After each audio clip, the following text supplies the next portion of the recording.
This is called Don't Judge Me, and it is a poem about atheism.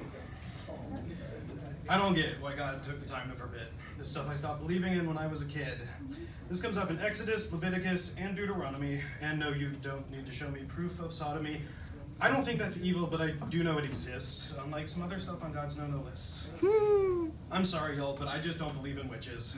And I'd love to. Please show me one. I'll shit my britches. They're not just in the Old Testament, the sequel has some too, and their presence doesn't fit in with the rest of my worldview.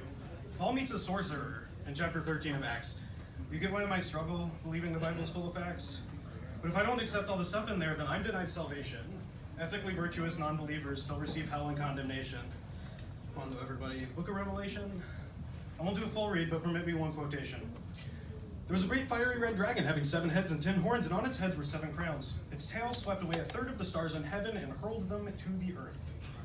Okay, so now I'm the crazy one, because I don't think dragons are a thing. If you believe those prophecies literally, I'm sorry for the stress that's got to bring. And I'm not saying this because I want my words to hurt or sting. I can understand why some people go around saying Jesus Christ is king.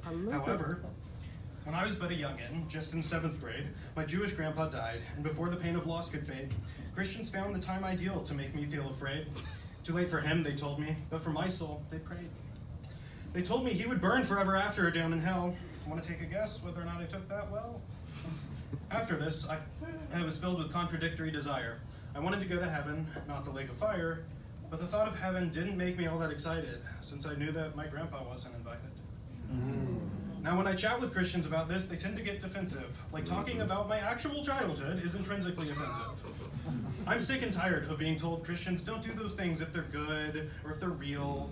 Do with this what you want, but for identity labels, that's not the deal. Let me know if you can hear the problem.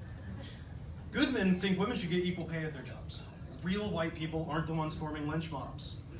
We've got no shortage of hateful ideas here in the Deep South, and I'm quite aware this might sound odd coming from a white man's mouth. Yet I swear, when I hear that rhetoric, I do my best to call it out.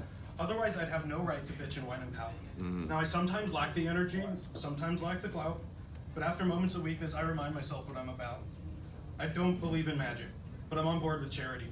With compassion, care, forgiveness, treating others with empathy, with loving my neighbor as myself, with building community, with finding common ground over differences, with human solidarity. For any Christians here, please be an ally in your congregation. I get it, I do, that it might not be easy to have this conversation. But if you want to bring in converts instead of foster alienation, maybe ask your fellow members to refrain from threatening kids with eternal damnation. Thank you.